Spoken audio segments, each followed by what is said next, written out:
بسم اللہ الرحمن الرحیم۔ السلام علیکم ورحمۃ اللہ وبرکاتہ۔ ہم نبی کریم علیہ السلام کی سیرت کو مرحلہ وار پڑھ رہے ہیں اور تفصیل سے جاننے کی کوشش کر رہے ہیں کہ نبی کریم علیہ السلام کی زندگی کیسی تھی اور آپ نے دعوت و تبلیغ کا کام کیسے سر انجام دیا۔ لاسٹ کلاس کے اندر ہم نے نبی کریم علیہ السلام کے دعوت کے ادوار کو شروع کیا، جس میں پہلے دور کے اندر ہم نے نبی کریم علیہ السلام جو خفیہ طور پر خاموشی کے ساتھ جو تبلیغ کر رہے تھے اس کو تفصیل کے ساتھ جاننا، جو کہ دعوت و تبلیغ کے ادوار میں سے پہلا دور اور پہلا مرحلہ جو ہے وہ مانا جاتا ہے۔ اس کے بعد دعوت و تبلیغ کے سلسلے کے اندر نبی کریم علیہ السلام کی سیرت کے اندر دوسرا دور یا دوسرا مرحلہ جو ہے وہ دیکھنے کو ملتا ہے، جس میں آپ صلی اللہ علیہ وآلہ وسلم نے اللہ رب العزت کے حکم کے مطابق کھلم کھلا یا علی الاعلان جو ہے وہ تبلیغ کا آغاز کیا، اور اس مرحلے کے اندر نبی کریم علیہ السلام نے سب سے پہلے اپنے قریبی رشتہ داروں کو مخاطب کیا اور اس کے بعد مکہ کے عام لوگوں کو جو ہے وہ کوہ صفا کے اوپر چڑھ کر جو ہے وہ دعوت دی۔ تو یہ جو دوسرا مرحلہ ہے نبی کریم علیہ السلام کی سیرت میں دعوت و تبلیغ کا، آج کے ٹاپک کے اندر ہم اس کو تفصیل سے جو ہے وہ ڈسکس کریں گے۔ چلیں ہم سلائیڈ کی طرف چلتے ہیں اور سلائیڈز کے اندر جو اہم نکات ہیں اس مرحلے کے کہ کیسے نبی کریم علیہ السلام نے جو ہے وہ علی الاعلان تبلیغ کا آغاز کیا، اور اس مرحلے کے اندر اس دور کے اندر نبی کریم علیہ السلام اور آپ کے صحابہ کرام کو کن مشکل مراحل سے گزرنا پڑا اور مشرکین مکہ کا کیا رد عمل تھا، ہم اس کو تفصیل سے جاننے کی کوشش کرتے ہیں۔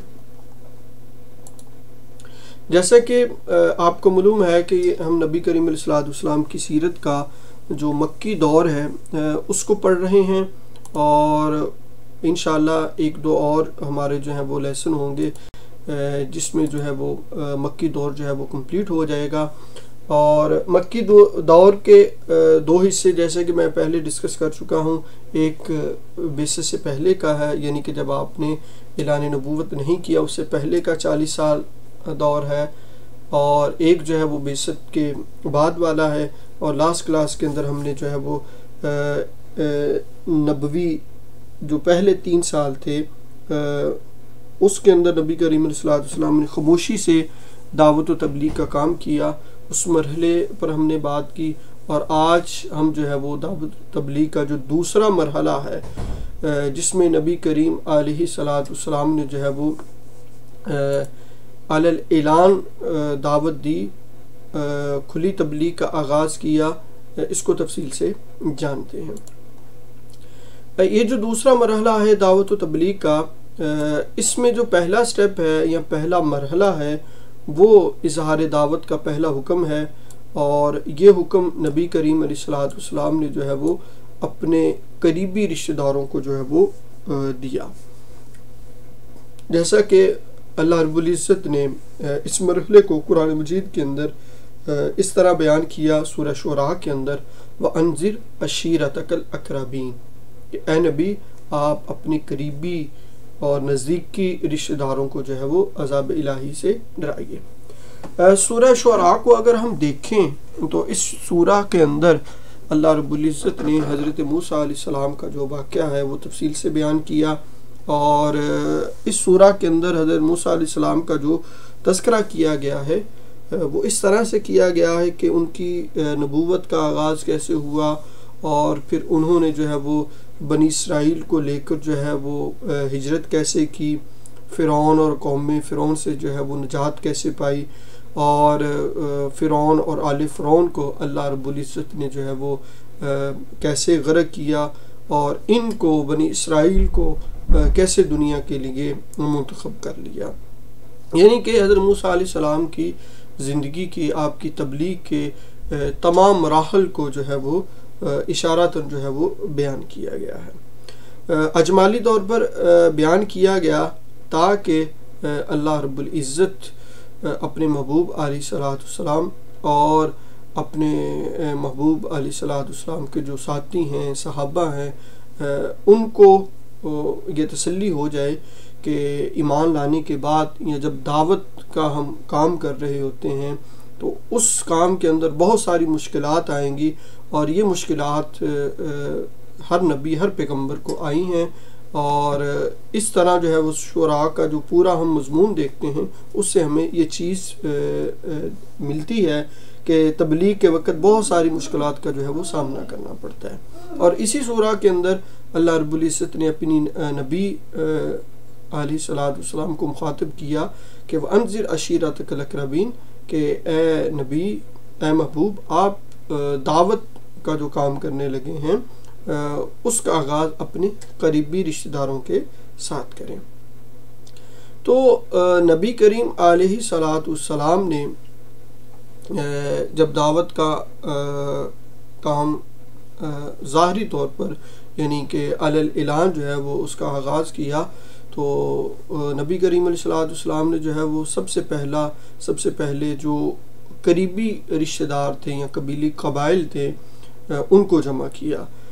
یعنی کہ بنو ہاشم کو جمع کیا، اور بنو ہاشم کے ساتھ بنو مطلب کو جمع کیا۔ تو یہ دونوں قبیلوں کی جو ہے وہ اس کے معتبر افراد تھے جو کہ 45 آدمی تھے، اور ان کو دعوت دی۔ تو ان میں سے ابو لہب نے جو ہے وہ اس بات کے اوپر تبصرہ کیا یا آگے مخالفت سب سے پہلے شروع کی، اور نبی کریم علیہ الصلوۃ والسلام کو مخاطب کرتے ہوئے کہا کہ دیکھو یہ تمہارے چچا ہیں، چچا زاد بھائی ہیں، ان سے تم نے بات کر لی ہے، تو لیکن جو ہے وہ تم جو ہے وہ نادانی چھوڑو، اور یہ بات جو ہے کسی اور کے ساتھ جو ہے وہ نہ کرنا۔ یہ جو ہم لوگ ہیں یعنی کہ بنو ہاشم کا یا بنو مطلب کا جو ایک قبیلہ ہے، تو یہ پورے عرب کے ساتھ مقابلہ نہیں کر سکیں گے، تو لہٰذا تمہارا خاندان جو ہے وہ سارے عرب سے مقابلے کتاب نہیں رکھ سکتا، اور لہٰذا تم جو ہے وہ اپنے باپ کے وعدہ کو جو ہے وہ اس مصیبت کے اندر نہ ڈالو، اور یہ جو تم کام کر رہے ہو اس سے باز آ جاؤ۔ تو جب اس طرح کی گفتگو ابو لہب نے کی تو نبی کریم علیہ الصلوۃ والسلام نے جو ہے وہ خاموشی اختیار کر لی، اور اس مجلس کے اندر مزید کوئی گفتگو نہ فرمائی۔ اس واقعہ کے بعد نبی کریم علیہ الصلوۃ والسلام نے جو ہے وہ دوبارہ جو قریش کے بنو ہاشم کے جو قبیلے کے لوگ تھے ان کو دوبارہ جمع کیا، اور جمع کرنے کے بعد جو ہے وہ ان کو مخاطب کیا اور فرمایا کہ ساری حمد اللہ کے لیے ہے، میں اس کی حمد کرتا ہوں اور میں اس سے مدد چاہتا ہوں، اس پر ایمان رکھتا ہوں، اسی پر بھروسہ کرتا ہوں، اور یہ گواہی دیتا ہوں کہ اللہ کے سوا کوئی لائق عبادت نہیں، وہ تنہا ہے، اس کا کوئی شریک نہیں۔ اور اس کے بعد آپ صلی اللہ علیہ وآلہ وسلم نے فرمایا، رہنما اپنے گھر کے لوگوں سے جھوٹ نہیں بول سکتا، اس خدا کی قسم جس کے سوا کوئی معبود نہیں، میں تمہاری طرف خصوصاً اور لوگوں کی طرف عموماً اللہ کا رسول ہوں، بخدا تم لوگ اسی طرح موت سے دوچار ہوگے جیسے سو جاتے ہو، اور اسی طرح اٹھائے جاؤ گے جیسے سو کر جاگتے ہو، پھر جو کچھ تم کرتے ہو اس کا تم سے حساب لیا جائے گا، اس کے بعد یا تو ہمیشہ کے لیے جنت ہے یا ہمیشہ کے لیے جہنم۔ جب نبی کریم علیہ الصلوۃ والسلام نے یہ سٹیٹمنٹ دی اور یہ بات کی تو آپ کے چچا ابو طالب نے جو کہا کہ ہمیں تمہاری معاونت کس قدر پسند ہے، تمہاری نصیحت کس قدر قابل قبول ہے، اور ہم تمہاری بات کس قدر سچی جانتے اور مانتے ہیں، اور یہ تمہارے والد کا خانوادہ جمع ہے اور میں بھی اس کا فرد ہوں، فرق اتنا ہے کہ میں تمہاری پسند کی تکمیل کے لیے ان سب سے زیادہ پیش ہوں، لہٰذا تمہیں جس بات کا حکم ہوا ہے تم اسے انجام دو، باخدا میں تمہاری مسلسل حفاظت اور اعانت کرتا رہوں گا، البتہ میری طبیعت عبد المطلب کا دین چھوڑنے پر راضی نہیں۔ یہ حضرت ابو طالب کے جو ہے وہ سٹیٹمنٹ تھی، ان کے الفاظ تھے، یعنی کہ انہوں نے کہا کہ اے بھتیجے، جس چیز کا تمہیں حکم دیا گیا ہے تم جو ہے وہ اس کو پورا کرو، اور یہ جو تمہارے والد کا خانوادہ ہے، یعنی کہ قبیلہ ہے، یہاں پہ جتنے لوگ ہیں ان میں سے میں بھی ایک فرد ہوں، اور ان تمام لوگوں میں سے سب سے زیادہ تمہارے مدد اور حفاظت کے لیے میں ہوں گا، لہٰذا فی الحال میں جو ہے وہ عبد المطلب کا دین چھوڑنے پر راضی نہیں ہوں۔ اس کے بعد ابو لہب نے کہا کہ خدا کی قسم یہ برائی ہے، اس کے ہاتھ دوسروں سے پہلے تم لوگ خود ہی پکڑ لو۔ اس پر ابو طالب نے کہا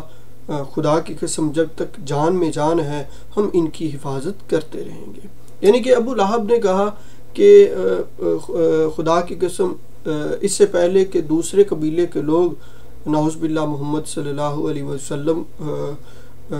کے ساتھ کچھ ناروا سلوک کریں تو اس سے پہلے تم خود ہی جو ہے وہ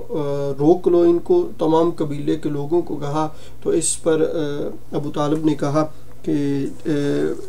خدا کی قسم جب تک میری جان میں جان ہے تو میں اپنے بھتیجے کی جو ہے وہ حفاظت کروں گا۔ جب یہ معاملہ سارا ہو چکا، نبی کریم علیہ السلام اللہ کے حکم کے مطابق جو ہے وہ اپنے رشتہ داروں کو دعوت دے چکے، تو اس کے بعد آپ کوہ صفا کے اوپر تشریف لے کر جاتے ہیں، اور کوہ صفا سے پہلے نبی کریم علیہ السلام کو یہ اطمینان ہو چکا کہ میرے والد کے خانوادہ میں سے جو ابو طالب ہیں وہ میرے ساتھ ہیں اور ان کی حمایت میرے ساتھ ہیں، اور ابو طالب جو تھے وہ عرب کے ان چنیدہ لوگوں میں سے تھے جن کی عظمت، جن کی شان اور جن کے عہد کو کوئی توڑنے کی جو ہے وہ جرت نہیں کرتا تھا۔ تو جب آپ اطمینان تھا آپ کو کہ ابو طالب کی حمایت ان کو حاصل ہے، تو پھر آپ جو ہے وہ ایک دن کوہ صفا پر چڑھ کر یہ آواز دی، یا صباحا، اے صبح۔ تو یہ آواز ایسی تھی، اور بلکہ یہ عرب کا دستور تھا کہ یہ آواز اس وقت لگائی جاتی تھی جب دشمن کے حملے سے آگاہ کرنا ہو۔ تو یہ کسی بلند مقام کے اوپر، بلند پہاڑی کے اوپر جو ہے چڑھ کر یہ آواز لگاتے تھے، تو سارے کے سارے لوگ جو ہے اس آواز کو سن کر جو ہے وہ فوری طور پر جو ہے وہ جمع ہو جاتے تھے۔ تو جب نبی کریم علیہ السلام نے یہ آواز، یہ ندا بلند کی، یا صباحا، اے صبح ہو، تو یہ پکار، یہ آواز سن کر جو ہے قریش کے قبائل جو تھے وہ آپ صلی اللہ علیہ وآلہ وسلم کے پاس جمع ہوئے، اور آپ صلی اللہ علیہ وآلہ وسلم نے انہیں خدا کی توحید، اپنی رسالت اور یوم آخرت پر ایمان لانے کی دعوت دی۔ اور اس واقعہ کا جو ایک ٹکڑا ہے یا ایک قصہ ہے جو صحیح بخاری کے اندر حضرت عبداللہ ابن مسعود رضی اللہ تعالی عنہ آپ سے مروی ہے، وہ کچھ اس طرح سے ہے کہ جب وَأَنذِرْ عَشِيرَتَكَ الْأَقْرَبِينَ یہ والی آیت جو ہے وہ نازل ہوئی، تو نبی کریم علیہ السلام نے کوہ صفا پر تشریف لے جا کر جو ہے وہ قریش کو آواز لگانا شروع کی، اور ایک ایک قبیلے کو مخاطب کر کے آواز دی کہ اے بنی فہر، اے بنی عدی، یہاں تک کہ سب کے سب لوگ جو ہے وہ اکٹھا ہو گئے، حتیٰ کہ جو لوگ خود نہیں آ سکتے تھے انہوں نے اپنا جو ہے وہ قاصد بھیجا تاکہ وہ معلوم کر سکیں اپنی قاصد کے ذریعے کہ معاملہ کیا ہے۔ الغرض جو ہے وہ سارے کے سارے جو ہے وہ قریش کے لوگ آ گئے، ابو لہب بھی وہاں پر آ گیا۔ اس کے بعد نبی کریم علیہ السلام نے فرمایا کہ تم لوگ یہ بتاؤ کہ اگر میں یہ خبر دوں کہ ادھر وادی میں شاہ سواروں کی ایک جماعت ہے جو تم پر حملہ کرنا چاہ رہی ہے، تو کیا تم اس بات کو مان لو گے؟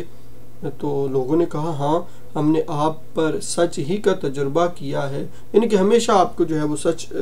بولتے ہی دیکھا ہے۔ آپ نے فرمایا اچھا تو میں تمہیں ایک سخت عذاب سے پہلے خبردار کرنے کے لیے بھیجا گیا ہوں۔ تو جب نبی کریم علیہ السلام نے یہ بات کی تو اس پر ابو لہب چونکہ وہاں پہ موجود تھا، اس نے کہا کہ تو سارے دن غارت ہو، تو نے ہمیں اس لیے جمع کیا تھا۔ تو یعنی کہ ایک انداز کے اندر جو ہے ابو لہب نے جو ہے وہ نبی کریم علیہ السلام کی جو ہے وہ توہین کی۔ اس پر جو ہے سورہ لہب جو ہے تبت یدا ابی لہب و تب، یہ جو ہے وہ مکمل نازل ہوئی، جس میں یہ کہا گیا کہ ابو لہب کے دونوں ہاتھ جو ہیں وہ غارت ہوں اور وہ خود غارت ہوں۔ تو یہ سورہ جو ہے وہ نازل ہوئی۔ اور اسی واقعہ کا ایک حصہ امام مسلم نے الجامع صحیح، اپنی جو صحیح مسلم ہے اس کے اندر روایت کیا ہے، اور یہ روایت کرنے والے حضرت ابو ہریرہ رضی اللہ تعالیٰ عنہ آپ کی ذات ہیں۔ حضرت ابو ہریرہ فرماتے ہیں کہ جب وَأَنذِرْ عَشِيرَتَكَ الْأَقْرَبِينَ یہ آیت نازل ہوئی تو رسول اللہ صلی اللہ علیہ وآلہ وسلم نے ایک پکار لگائی، اور وہ پکار جو ہے خاص و عام کے لیے تھی، اور نبی کریم علیہ السلام نے کہا اے جماعت قریش اپنے آپ کو جہنم سے بچاؤ، اے بنی کعب اپنے آپ کو جہنم سے بچاؤ،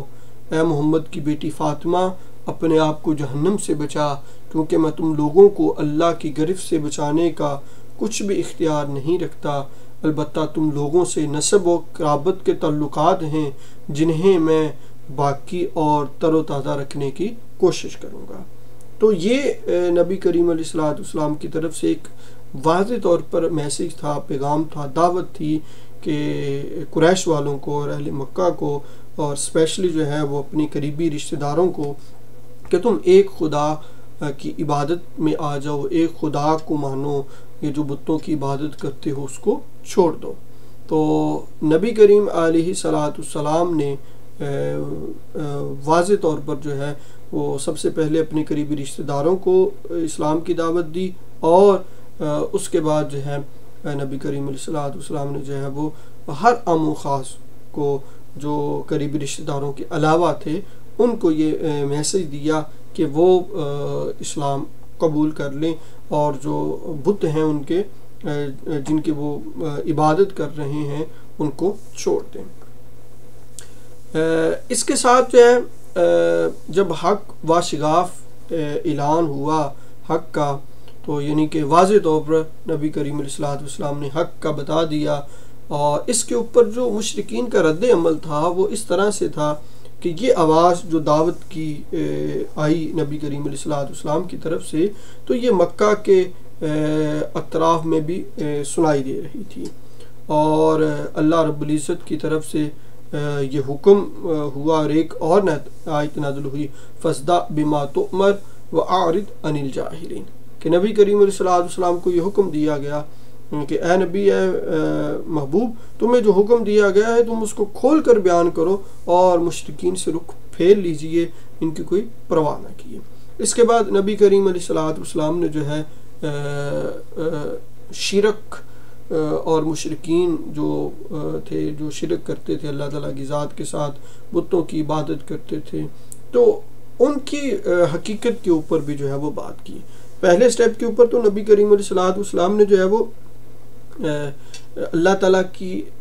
طرف بلایا، اللہ تعالیٰ کی ذات کو ایک ماننا، اور آپ کو رسول ماننا، اور آخرت کا پیغام دیا۔ پھر اس کے بعد جب یہ آیت نازل ہوئی فَاصْدَعْ بِمَا تُؤْمَرُ وَأَعْرِضْ عَنِ الْجَاهِلِينَ، تو پھر نبی کریم علیہ السلام نے اعلان جو ہے وہ بتوں کی حقیقتوں سے بھی جو ہے وہ پردہ چاک کیا، اور ان کی قدر و قیمت کو واضح کرنا شروع کر دیا، اور آپ مثالیں دیکھ کر سمجھاتے تھے کہ یہ کس قدر عاجز اور ناکارہ ہیں، اور دلائل سے آپ واضح فرماتے کہ جو شخص انہیں پوچھتا ہے وہ ان کو اپنے اور خدا کے درمیان وسیلہ بناتا ہے، وہ کس قدر کھلی گمراہی میں ہے۔ یعنی کہ بت یہ تو خود اپنی حفاظت نہیں کر سکتے، اپنے آپ کو بچا نہیں سکتے، تو وہ کیسے جو ہے وہ تمہیں بچا سکیں گے۔ تو یہ مکہ کے اندر ایک ایسی آواز تھی جو بتوں کے خلاف تھی، مشرکین مکہ کے مطابق کہ انہوں نے جب یہ دیکھا کہ محمد صلی اللہ علیہ وآلہ وسلم جو ہے وہ مشرکوں کو اور ان کے جو ہے بت پرستوں کو گمراہ کہہ رہا ہے اور ان کے آباء و اجداد کے دین کو غلط بتا رہا ہے، تو ان کے اندر غصہ اور نفرت بہت زیادہ ہو گئی، اور آپ کہہ لیجئے کہ ایک ایسا انہوں نے اندیشہ محسوس کیا کہ یہ ایک ایسی آواز ہے جو کہ ان کی پشتینی جو رسم و رواج ہے، جو صدیوں سے جو ہے وہ ان کے آباء و اجداد کرتے آ رہے ہیں، بتوں کی عبادت، اور یہ جو انہوں نے رسم و رواج اپنایا ہوا ہے، تو یہ جو آواز آئی ہے یہ تو اس کا صفایا کر دے گی۔ اور قریش جو ہے وہ اس بات کی طرف بھی متوجہ ہوئے، کیونکہ وہ جانتے تھے کہ غیر اللہ کی الوہیت کے انکار اور رسالت و آخرت پر ایمان لانے کا مطلب یہ ہے کہ وہ اپنے آپ کو مکمل طور پر جو ہے وہ اس رسالت کے حوالے کر دیں گے اور پھر اپنی مرضی اور خواہش سے کچھ نہیں کر سکیں گے۔ یعنی کہ ایک طرف تو مشرکین مکہ کے ذہن کے اندر یہ بات تھی کہ وہ کیسے اپنے آباء و اجداد کے دین کو جو ہے وہ چھوڑ دیں، اور صدیوں سے وہ اس رسم و رواج کے اندر مبتلا ہیں اور کام کر رہے ہیں اور ان کی سب کچھ ہو رہا ہے، تو وہ ایک تو یہ تھا کہ ہم کیسے اس کو چھوڑ دیں، اور یہ جو نوجوان ہے یہ ہمیں بھی غلط کہہ رہا ہے، ہمارے آباء و اجداد کو بھی غلط کہہ رہا ہے۔ ایک تو یہ بات تھی۔ دوسری قریش کے ذہن کے اندر یہ بات تھی کہ اگر ہم اپنے دین کو، ان بت پرستی کو یا شرکی عقائد کو چھوڑ دیتے ہیں تو اس کا مطلب یہ ہے کہ پھر ہم اپنی ذات کو جو ہے وہ محمد کے ہاتھوں میں دے دیتے ہیں، اور پھر ہماری اپنی کوئی حیثیت نہیں رہے گی، ہماری کوئی سٹیٹس نہیں رہے گا، بلکہ ہم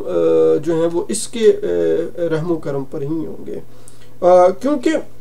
ہم یہ پہلے پڑھ چکے ہیں، ڈسکس کر چکے ہیں کہ عرب جو تھا، مکہ اسپیشلی، یہ تمام عرب کا دینی لحاظ سے ایک مرکز تھا، اور عربوں کے اندر جو سب سے زیادہ اہمیت تھی وہ مکہ کے لوگوں تھی اور قریش مکہ کے تھی، اور وہ باقی عرب کے رہبر اور رہنما مانے جاتے تھے اور ان کا ایک بڑا سٹیٹس تھا۔ لیکن اگر وہ خود ہی سلنڈر کر کے حضرت محمد صلی اللہ علیہ وسلم پر ایمان لے آتے تو ان کے ذہن کے اندر یہ بات تھی کہ ہم اگر ان پر ایمان لے آئیں گے تو ہماری جو چمک دمک ہے، ہمارا جو سٹیٹس ہے وہ ختم ہو جائے گا، تو یہ سارا سٹیٹس، یہ ساری شان و شوکت جو ہے یہ تو محمد کے پاس جو ہے وہ چلی جائے گی۔ تو ایک جو ہے وہ ان کے ذہن کے اندر یہ بات تھی، جس کے پیش نظر جو ہے انہوں نے جو ہے وہ نبی کریم علیہ السلام کو ماننے سے، آپ پر ایمان لانے سے جو ہے وہ کہہ دیجیے کہ انکار کر دیا۔ اور اسی پوائنٹ کو یا اسی نظریے کو یا اسی سوچ کے متعلق یہ ایک آیت مبارکہ قرآن مجید کے اندر جو ہے وہ بیان کی گئی، بل یرید الانسان لیفجر امامہ، کہ انسان چاہتا ہے کہ وہ آئندہ بھی جو ہے وہ برائی کرتا رہے، یعنی کہ وہ اپنی جو ہٹ درمی تھی ان کی، اور جو شرکی عقائد تھے اور بت پرستی تھی، اس پر ہی وہ چلنا چاہتے تھے۔ ایک اس وجہ سے چلنا چاہتے تھے کہ ان کے آبائی وہ دین تھا، اور دوسرا اس وجہ سے چلنا چاہتے تھے کہ ہم اگر اس کو چھوڑ دیں گے تو پھر ہماری سٹیٹس، ہماری شناخت جو ہے وہ ختم ہو جائے گی، کیونکہ ان کو عادت ہو چکی تھی ان کی عبادت کی اور اس طرح کی تھوڑی سی چیزیں تھیں۔ تو اسی سوچ کی عکاسی قرآن نے کہی کہ انسان تو یہ چاہتا ہے کہ وہ جو ہے وہ آئندہ بھی برائی کرتا رہے، اور جس پر وہ چل رہا ہے، کیونکہ برائی کے اندر انسان کو لذت آنے لگتی ہے، تو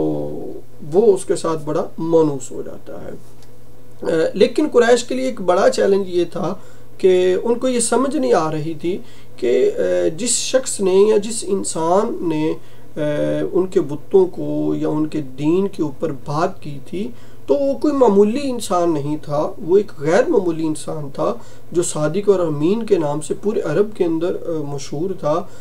انسانی اقدار اور مکارم اخلاق کا اعلیٰ نمونہ تھا، اور ایک طویل عرصے سے انہوں نے جو ہے اپنی آباء و اجداد کی تاریخ کے اندر جو ہے اس جیسا کوئی انسان نہ دیکھا تھا اور نہ ہی کوئی سنا تھا. اور نبی کریم علیہ السلام نے جب اعلان کیا تو آپ نے یہی کہا کہ میں نے تمہارے اندر ایک عرصہ گزارا ہے. 40 سال نبی کریم علیہ السلام کی زندگی گزاری اور پھر اعلان نبوت کے بھی 3 سال، 43 سال کے بعد آپ جو ہے وہ کلم کھلا جو ہے وہ اپنی تبلیغ کی. تو آپ نے کہا کہ میں نے اتنا عرصہ تمہارے اندر گزارا ہے تو تم دیکھو کہ میں نے کبھی اس طرح کی کوئی بات کی ہے. تو یہ قریش کے ہاں سب سے بڑا چیلنج تھا، سب سے بڑی مشکل تھی کہ جو ان کے مد مقابل شخص کھڑا ہوا ہے کوئی وہ معمولی نہیں ہے، وہ غیر معمولی ہے. اور اس جیسا ہمیں اپنی پوری ہسٹری کے اندر کوئی انسان جو ہے وہ نہ ہم نے کبھی دیکھا ہے اور نہ ہی ہم نے کبھی سنا ہے. تو وہ یہ پریشان تھے اور حیران تھے قریش کہ وہ کریں تو کیا کریں. خیر کافی غور و خوض کے بعد ان کو یہ ایک راستہ جو ہے وہ سوجا کہ وہ آپ کے چچا جو ہیں ابو طالب ان کے پاس جائیں اور ان کے پاس جا کر جو ہے وہ بات کریں کہ آپ جو ہیں وہ اپنے بھتیجے کو سمجھائیں. اور کیونکہ اس سے پہلے ان کو یہ معلوم تھا کہ نبی کریم علیہ السلام کو ابو طالب کی حمایت حاصل ہے، تو انہوں نے مناسب سمجھا کہ وہ آپ کے چچا ابو طالب کے پاس جائیں اور وہاں پر مطالبہ کریں کہ وہ آپ کو جو ہے وہ اس کام سے روکیں. پھر وہ لوگ ابو طالب کے پاس آئے اور ان کو یہ کہا کہ یہ تو تمہارا بھتیجا جو ہے وہ بتوں کو چھوڑنے کی دعوت دے رہا ہے اور ہمارے بتوں کو برا بھلا کہہ رہا ہے اور یہ کہتا ہے کہ یہ تو نفع و نقصان پہنچانے یا کچھ بھی کرنے کی طاقت نہیں رکھتے. تو در حقیقت یہ ہمارے بتوں کی سخت توہین کر رہا ہے اور گالیاں دے رہا ہے اور ہمارے آباء و اجداد کو احمق اور گمراہ دینے کے ہم مانی ہے. تو یہ بات جو ہے اس طرح کی باتیں جو ہیں قریش نے ابو طالب کے ساتھ کی اور یہ مطالبہ کیا کہ وہ جو ہیں وہ اپنے بھتیجے کو روکیں. جو سیرت نگار ہیں امام ابن اسحاق وہ فرماتے ہیں کہ جو اشراف قریش تھے، قریش کے جو بڑے بڑے سردار تھے، ان میں سے چند لوگ جو ہیں ابو طالب کے پاس گئے اور بولے کہ اے ابو طالب، آپ کے بھتیجے نے ہمارے خداؤں کو برا بلا کہا ہے، ہمارے دین کی عیب چینی کی ہے، ہماری عقلوں کو حماقت زدہ کہا ہے اور ہمارے باپ دادا کو گمراہ قرار دیا ہے. لہٰذا یا تو آپ انہیں اس سے روک دیں یا ہمارے اور ان کے درمیان سے ہٹ جائیں، کیونکہ آپ بھی ہماری ہی طرح ان سے مختلف دین پر ہیں. ہم ان کے معاملے میں آپ کے لیے بھی کافی رہیں گے. تو جب انہوں نے بات کی، یعنی کہ انہوں نے مطالبہ کیا کہ آپ چونکہ اس اپنے بھتیجے کے اوپر آپ نے بھی ایمان نہیں لے کر آئے، لیکن آپ اس کے باوجود ان کو سپورٹ کرتے ہیں اور آپ کا اور ہمارا دین اور مذہب ایک ہے، تو لہٰذا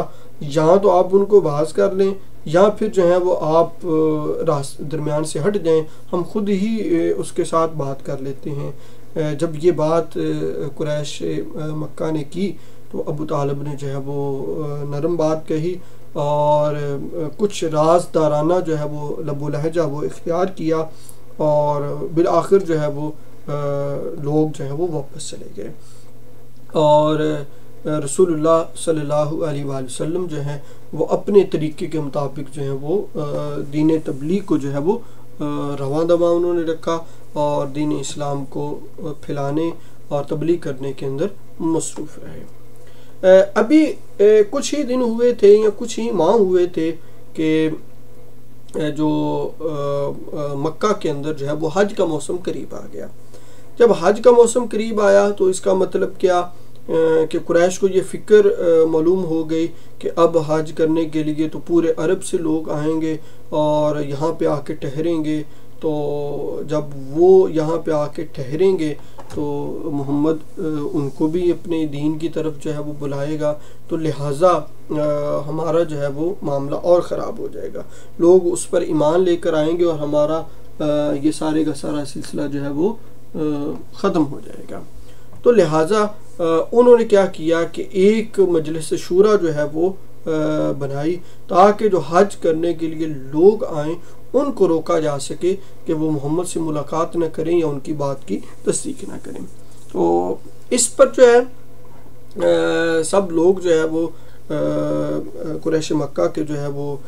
جمع ہوئے اور باہم جو ہے وہ گفتگو شنید کرنے لگے، اور اس میں ولید بن مغیرہ بھی تھا، اور ولید بن مغیرہ نے کہا کہ اس بارے میں تم سب لوگ جو ہے ایک رائے اختیار کر لو جس پر ہم میں سے کسی کا اختلاف نہیں ہونا چاہیے، کہ ہر فرد جو ہے ایک ہی بات کرے، یہ نہ ہو کہ ایک کوئی بات کرے دوسرا کوئی کرے تو ہم ایک دوسرے کو ہی جھوٹا ثابت کر رہے ہوں۔ تو لہذا سب لوگوں نے کہا کہ ٹھیک ہے ولید تم ہی بات کرو، پھر ہمیں کیا کرنا چاہیے۔ تو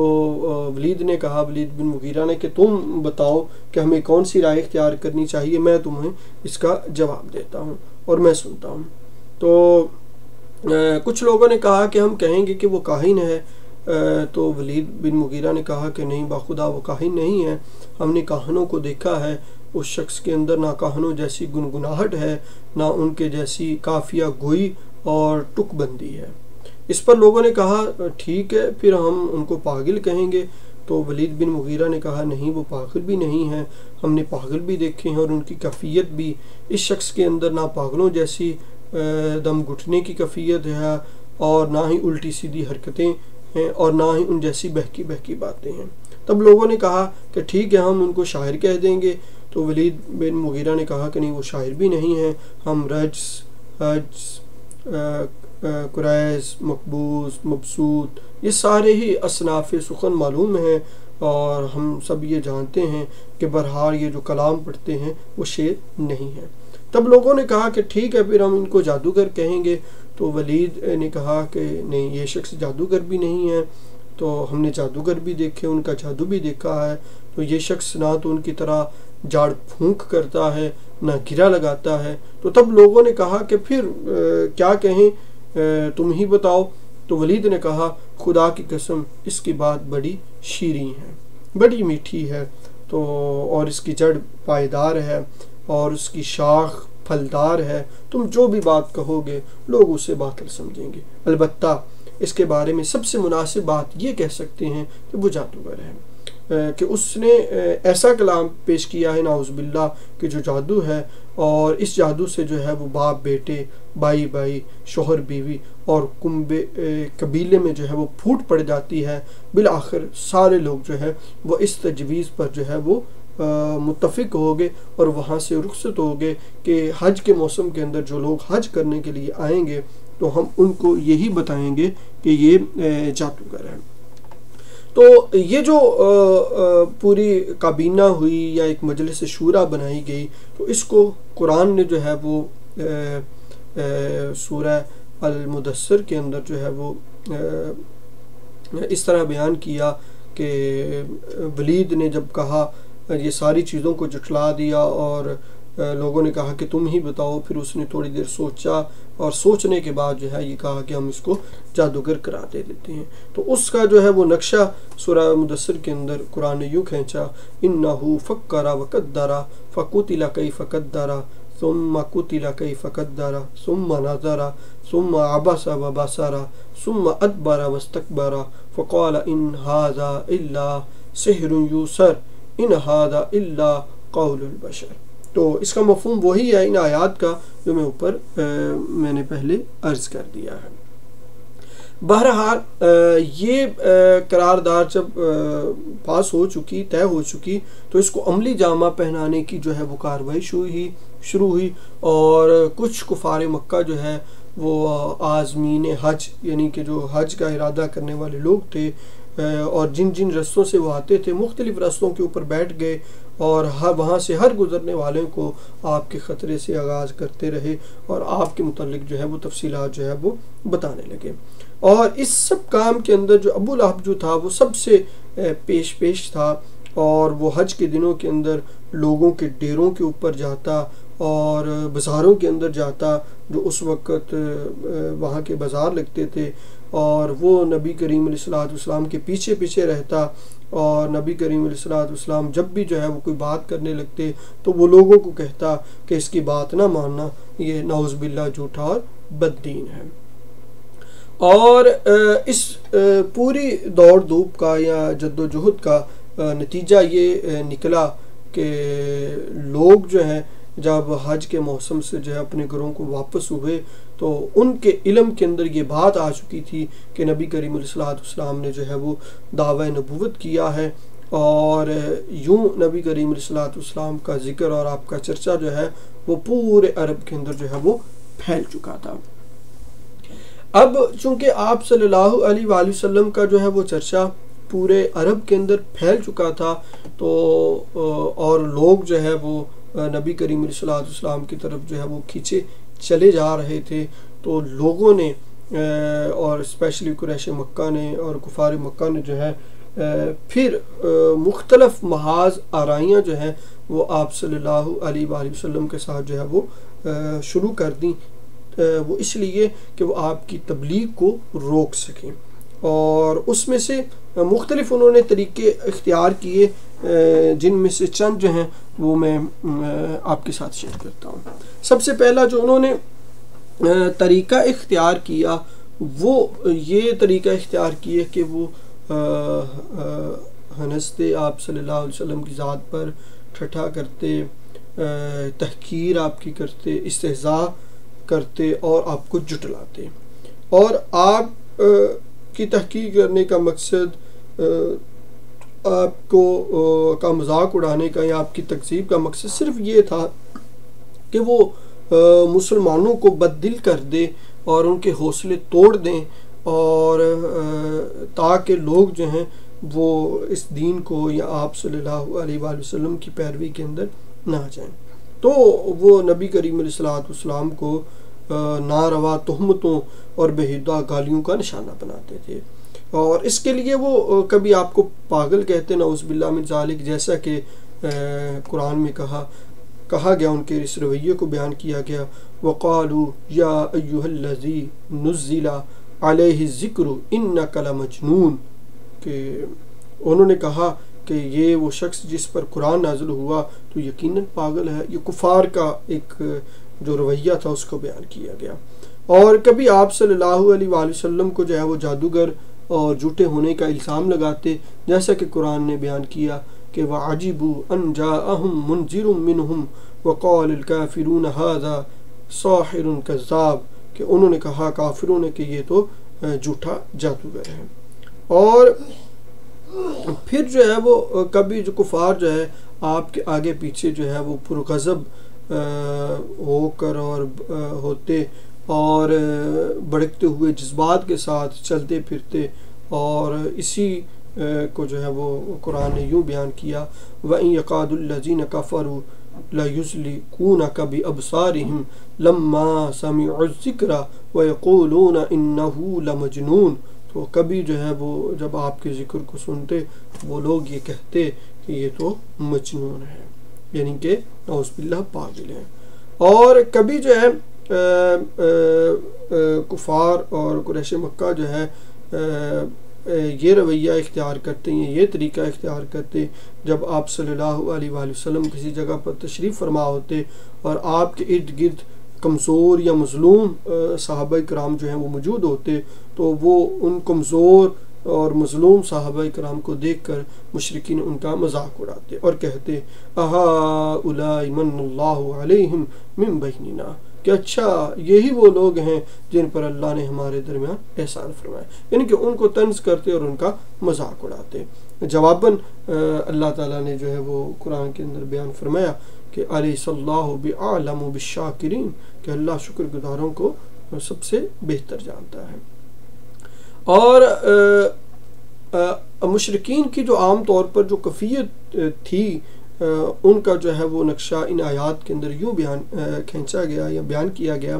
کہ ان الذین اجرموا كانوا من الذین آمنوا يضحكون وَإِذَا مَرُّوا بِهِمْ يَتَغَامَزُونَ وَإِذَا انقلبوا إِلَىٰ أَهْلِهِمْ انقلبوا فَكِهِينَ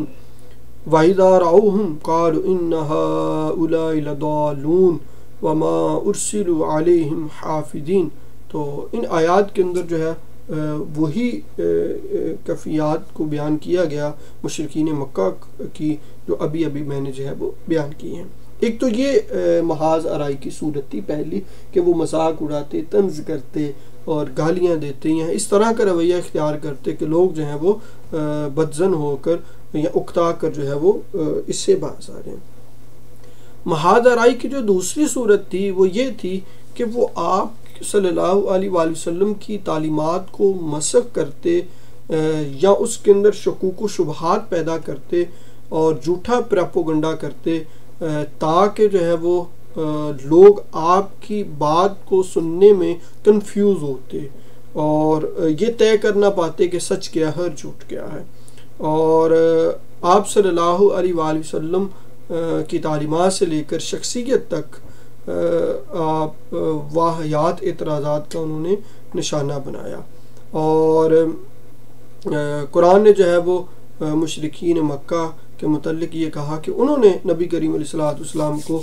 دعوت و تبلیغ کے متعلق کہا کہ یہ جو نعوذ باللہ محمد جو ہے یہ باتیں کرتا ہے کہ اساطیر الاولین اکتبہا فہی تملی علیہ بکرۃ واسیلا، کہ یہ جو محمد نعوذ باللہ باتیں کرتا ہے یہ تو پہلے لوگوں کے افسانے ہیں، ان کی قصے کہانیاں ہیں، اس نے لکھ لی ہیں اور صبح و شام جو ہے وہ یہ تلاوت کرتے جاتا ہے۔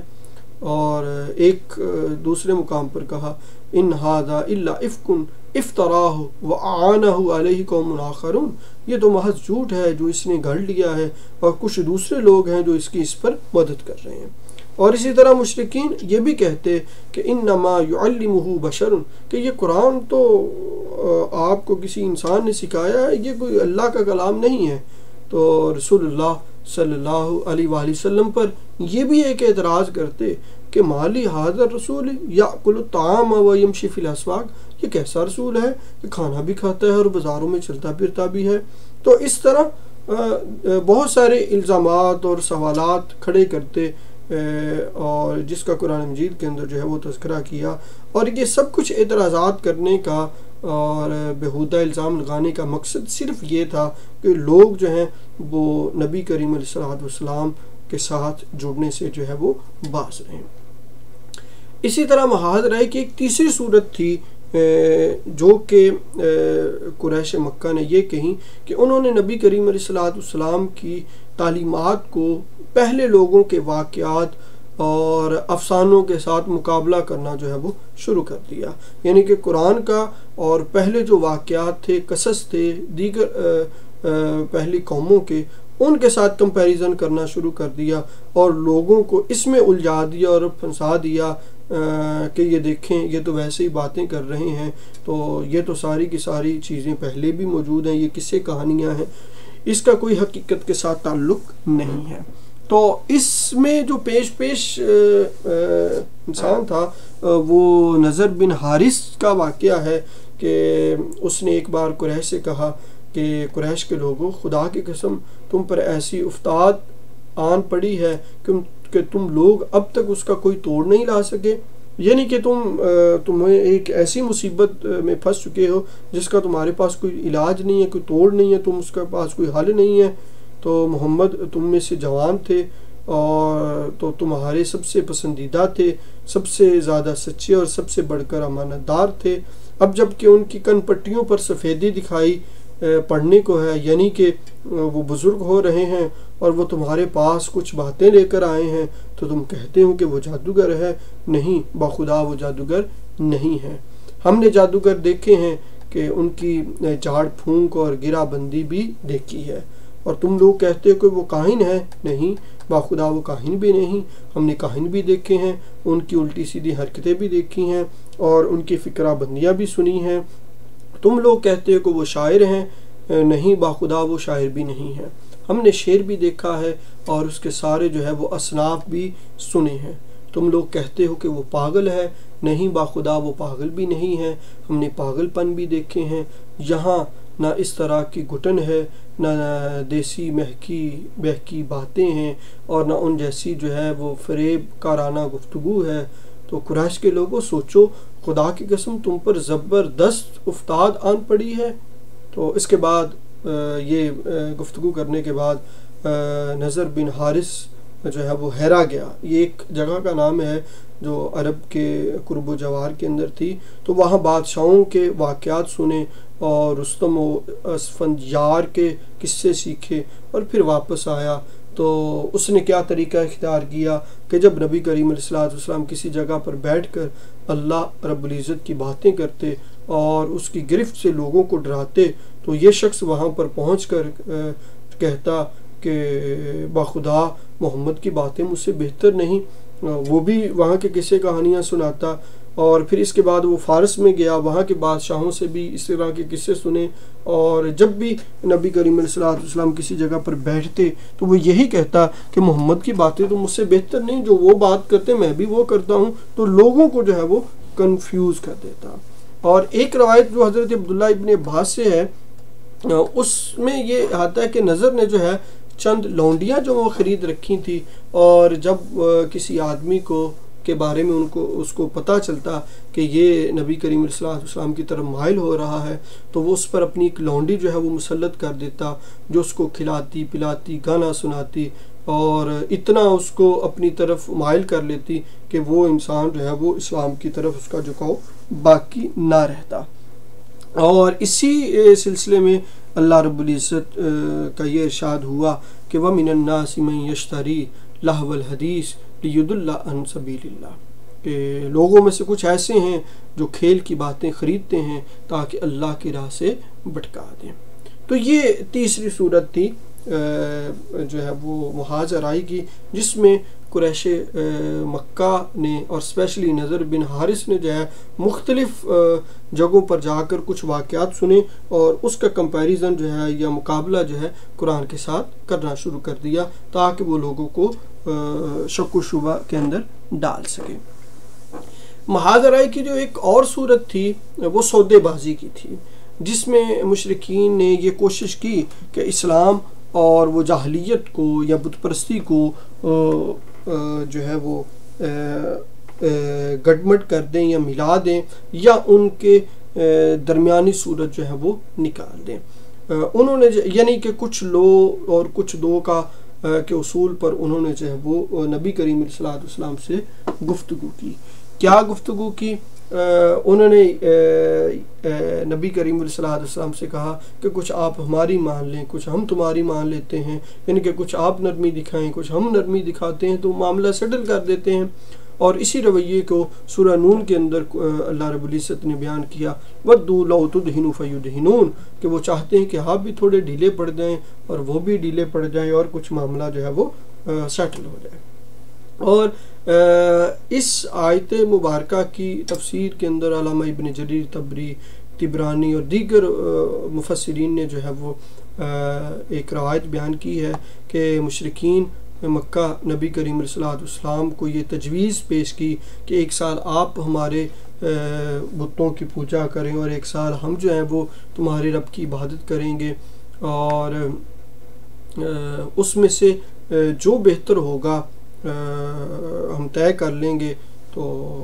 ہم پھر اس کی عبادت کے اندر چلے جائیں گے. اگر ہمارے بت اچھے ہوئے تو تم اپنے دین کو چھوڑ کر ہمارے دین کے اندر شامل ہو جانا, اور اگر ہمارے بت اچھے ہوئے تو ہم اس کو چھوڑ کر جو ہے وہ آپ کے دین کے اندر آ جائیں گے. تو ایک جو ابن اسحاق ہیں جو سیرہ نگار ہیں, ان کے اندر اس کے بیان کے مطابق یہ ہے کہ رسول اللہ صلی اللہ علیہ وسلم خانہ کعبہ کا طواف کر رہے تھے کہ اسود بن مطلب اور ولید بن مغیرہ, امیہ بن خلف, آس بن وائل آپ کے سامنے آئے, اور یہ سب لوگ جو اپنی قوم کے جو ہے وہ بڑے لوگ جو ہے وہ مانے جاتے تھے, ان لوگوں نے کہا ہے محمد آؤ جسے تم پوچھتے ہو ہم اسے ہم بھی پوجیں, اور جسے ہم پوچھتے ہیں اسے تم بھی پوجو, اس طرح ہم اور تم ایک کام میں مشرک ہو جائیں. اب اگر تمہارا معبود ہمارے معبود سے بہتر ہوا تو ہم اس سے اپنا حصہ حاصل کر چکے ہوں گے, اور اگر ہمارا معبود تمہارے معبود سے بہتر ہوا تو تم اس سے اپنا حصہ حاصل کر چکے ہوں گے. اس پر اللہ تعالیٰ نے جو ہے وہ پوری سورہ کافرون جو ہے وہ نازل کی کہ جس میں کہا قُلْ یَا أَیُّہَا الْکَافِرُونَ لَا أَعْبُدُ مَا تَعْبُدُونَ, اور جس میں یہ کہا گیا کہ اے کافرو کہ جس کی تم عبادت کرتے ہو اس کی میں عبادت نہیں کرتا، جس کی میں عبادت کرتا ہوں اس کی جو ہے وہ تم عبادت نہیں کرتے۔ تو آخری آیت ہے لکم دینکم ولی دین، تمہارے لیے تمہارا دین ہے اور میرے لیے میرا دین ہے۔ یعنی کہ ایک جو آخری رویہ تھا یا محاذ رائی کی صورت تھی، اس میں مشرکین مکہ نے جو سودے بازی جو ہے وہ کرنے کی کوشش کی، جس میں نبی کریم علیہ السلام نے جو ہے وہ ان کو شکست دے دی اور اس پر واضح طور پر دو ٹوک اعلان کر دیا کہ یہ سودے بازی ہرگز نہیں ہوگی۔ اس کے ساتھ ہی جو ایک سلسلہ تھا اس کے بعد جب انہوں نے مختلف پیشکشیں کی اور سارے معاملات کیے تو نبی کریم علیہ السلام کو وہ دین کی تبلیغ سے باز نہ رکھ سکے، تو پھر انہوں نے جو ہے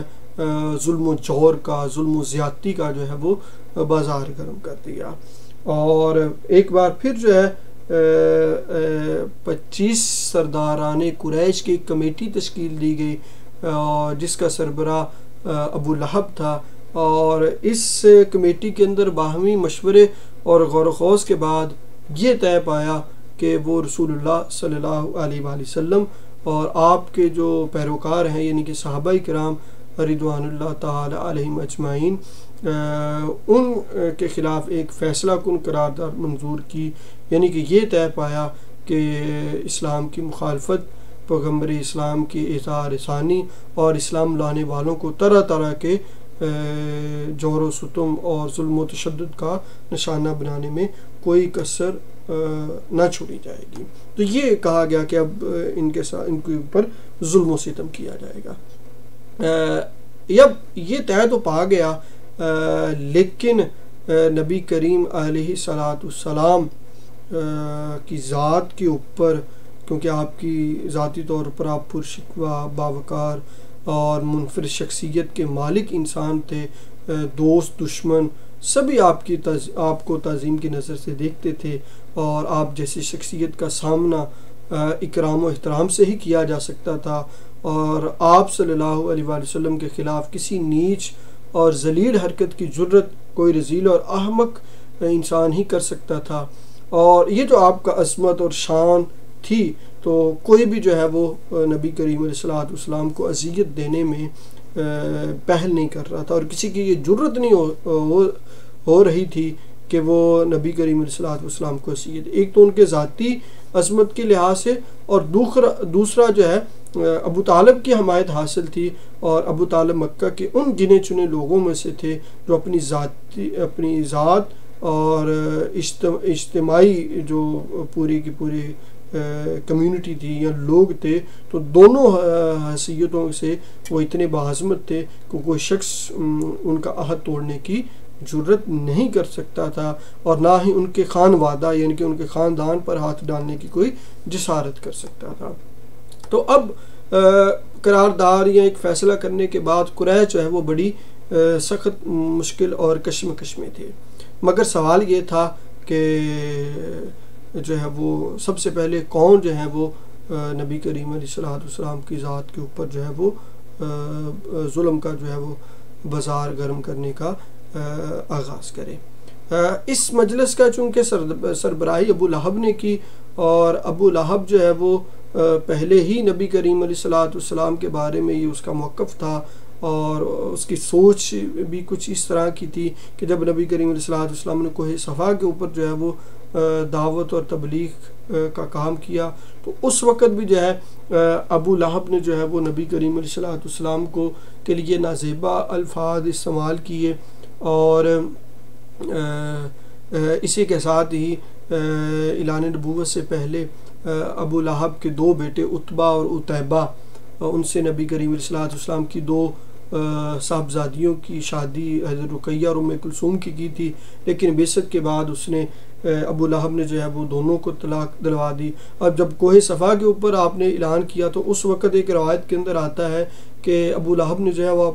آپ کو مارنے کے لیے ایک پتھر بھی اٹھایا تھا، اور آپ کی صاحبزادیوں کو بھی طلاق دلوا دی، اور اسی طرح جب آپ کے صاحبزادے حضرت عبداللہ کا انتقال ہوا تو ابو لہب نے اس قدر خوشی کی اور دوڑتا دوڑتا اپنے جو ہے رفقا کے پاس گیا نعوذ باللہ اور خوشخبری سنائی کہ محمد جو ہے وہ ابتر یعنی کہ نسل بریدہ ہو گئے ہیں، یعنی کہ اب ان کا آگے سے کوئی نسل نہیں چلیں گے۔ اور پھر ہم یہ پہلے بھی دیکھ چکے ہیں کہ حج کے موسم کے اندر ابو لہب جو ہے وہ سب سے آگے تھا کہ لوگ جب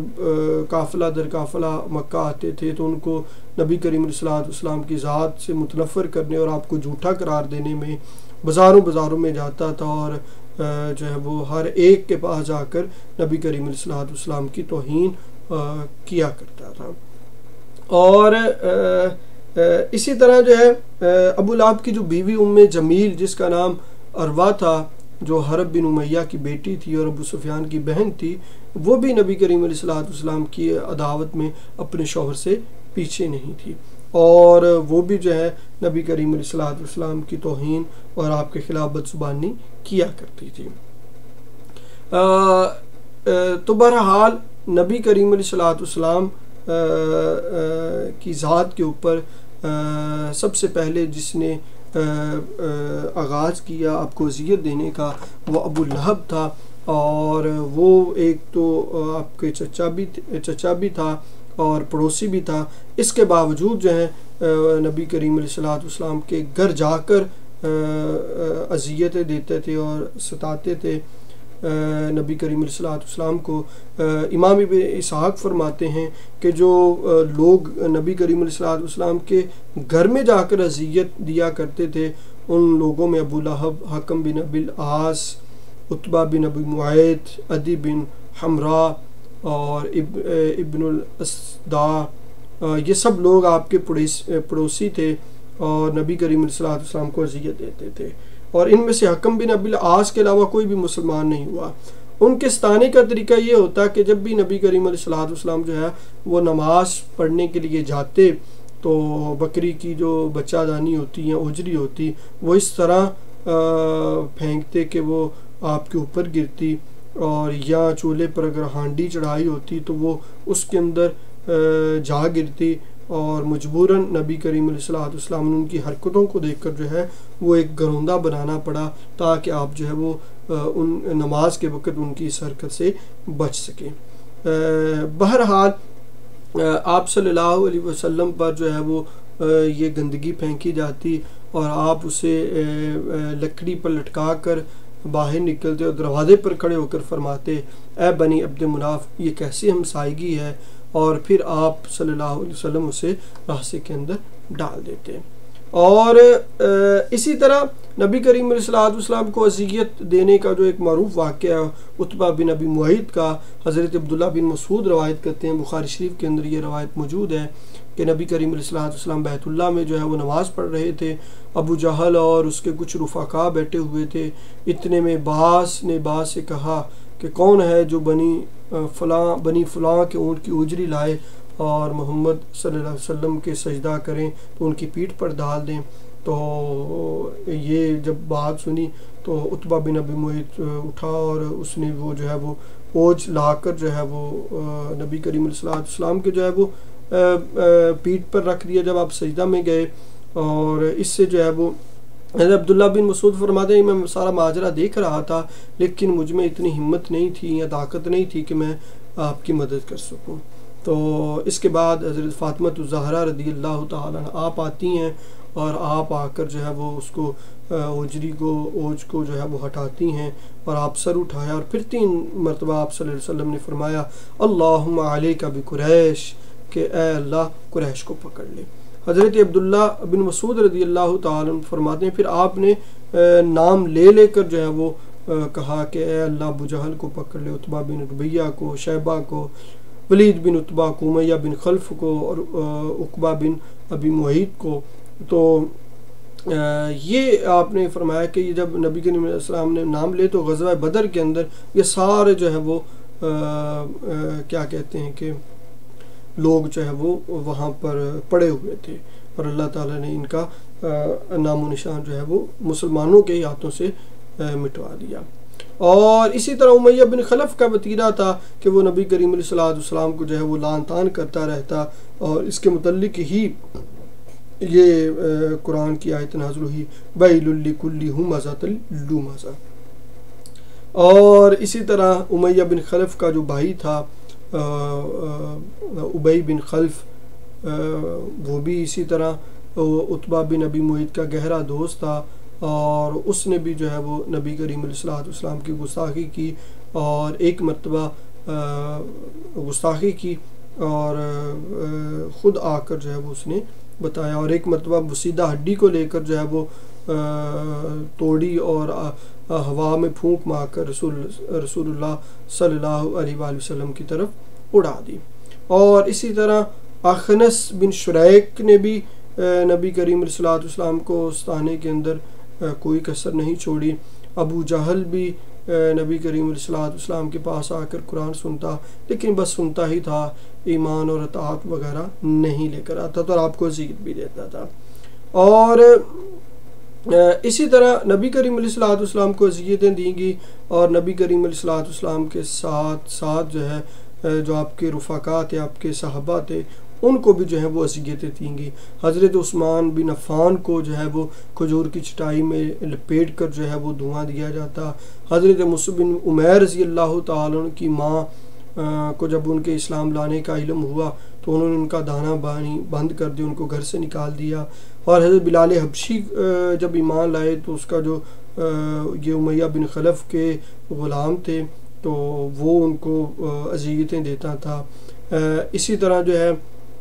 حضرت عمار بن یاسر رضی اللہ تعالیٰ، یہ بنو مخزوم کے غلام تھے، اور جب انہوں نے اور ان کے والدین نے اسلام قبول کیا تو ان پر بھی قیامت ٹوٹی، اور بنو مخزوم والوں نے جو ہے ان کو اذیتیں دیں۔ اور پھر اسی طرح ایک اور تھے جن کا نام افلا تھا صحابی، تو وہ عبد الدار کے غلام تھے، تو انہوں نے بھی آپ کو کہ آپ کا پاؤں رسی سے باندھ کر انہیں زمین میں گھسیٹتے تھے۔ خباب بن ارد تھے جو قبیلہ خدا سے تعلق رکھتے تھے، اور ایک ان کی عورت تھی ام انمار، تو ان کے غلام تھے، تو ان کو بھی طرح طرح کی اذیتیں دی گئی۔ اسی طرح زنیرہ اور نہدیہ اور ان کی صاحبزادیاں اور ام عبیس، یہ سب لونڈیاں تھیں، انہوں نے جب اسلام قبول کیا تو مشرکین نے ان کو بھی سنگین جو ہیں وہ سزاؤں سے دوچار کیا۔ آخر کار حضرت ابو بکر صدیق رضی اللہ تعالیٰ عنہ نے حضرت بلال، عامر بن فہیرہ کی طرح اور ان کی لونڈیوں کو بھی خرید کر جو ہے وہ آزاد کر دیا۔ اور مشرکین جو صحابہ کرام کو سزا دیتے تھے تو وہ اونٹ یا گائے کی کچی کھال میں لپیٹ کر ان کو دھوپ کے اندر ڈال دیتے تھے، اور بعض لوہے کی جو زرہ تھی وہ پہنا کر جلاتے تھے، پتھر پر لٹاتے تھے، یعنی کہ جو کچھ بھی وہ کر سکتے تھے وہ اذیتیں دیتے تھے۔ اس کے باوجود صحابہ کرام جو ہیں وہ نبی کریم علیہ الصلوۃ والسلام کی محبت اور آپ کی اطاعت سے جو ہے وہ انکار نہیں کرتے تھے، اور آپ کی تابع داری کے اندر ہی انہوں نے زندگی گزاری۔ ان سب جو ہے وہ اذیتوں کے باوجود نبی کریم علیہ الصلوۃ والسلام نے دین اسلام کی تبلیغ کو نہ چھوڑا، اور حکمت کے مطابق جو ہے یہ اس کا ایک تقاضا تھا کہ رسول اللہ صلی اللہ علیہ وآلہ وسلم جو ہے اپنے پیروکاروں کے ساتھ، اپنے ماننے والوں کے ساتھ جو ہے ظاہری طور پر اعلان ملاقات نہ کریں، کیونکہ جب بھی کسی کے بارے میں پتہ چلتا کہ یہ محمد صلی اللہ علیہ وسلم پر ایمان لے آئے ہیں تو اس کو طرح طرح کی اذیتوں سے دوچار کیا جاتا۔ تو نبی کریم علیہ الصلوۃ والسلام نے پھر جو ہے وہ اپنے صحابہ کے ساتھ ملاقات جو ہے وہ دار ارقم، جو کہ آپ کہہ سکتے ہیں جی ایک گھر تھا جو کہ حضرت ارقم بن ابل ارقم مخزومی کا مکان تھا کوہ صفا پر، اور یہ تھوڑا سا الگ تھا، تو یہ جو مشرکین مکہ کی نگاہوں سے تھوڑا سا دور تھا، تو وہاں نبی کریم علیہ الصلوۃ والسلام نے اس کو اپنا مرکز بنایا، اور مسلمانوں کو یا صحابہ کرام کو وہیں پر جو ہے وہ دین اسلام کی تعلیمات دیا کرتے تھے، اور جب کبھی بھی ملاقات ہونا ہوتی تو وہ سب لوگ جو ہیں وہ دار ارقم کے اندر جو ہیں وہ جمع ہوتے، اور نبی کریم علیہ الصلوۃ والسلام بھی جو ہے وہاں پر تشریف لے کر جاتے۔ اور وہاں پر جو ہے تعلیم و تعلم کا یا تعلیم و تربیت کا جو ہے وہ سلسلہ جاری رہا۔ تو یہ آج کا جو ہمارا ٹاپک تھا کہ نبی کریم علیہ الصلوۃ والسلام کی جو دعوت کا دور شروع ہوا، اعلانیہ دعوت کا یا کھلم کھلا تبلیغ کا، اس کے اندر جو قریش مکہ نے نبی کریم علیہ الصلوۃ والسلام کے ساتھ سلوک کیا یا ناروا سلوک رکھا، اس کو ہم نے تفصیل سے جاننے کی کوشش کی، اور ہم انشاءاللہ نیکسٹ کلاس کے اندر اس کے بعد مسلمانوں کو حبشہ کی طرف جو ہے وہ ہجرت کرنے کا حکم دیا گیا، ہم اس کے اوپر بات کریں گے۔ آج کا جو ہمارا لیسن تھا وہ اس کے ساتھ ہی کمپلیٹ ہوا۔ انشاءاللہ نیکسٹ کلاس کے اندر جو حبشہ کی طرف ہجرت کی مسلمانوں نے،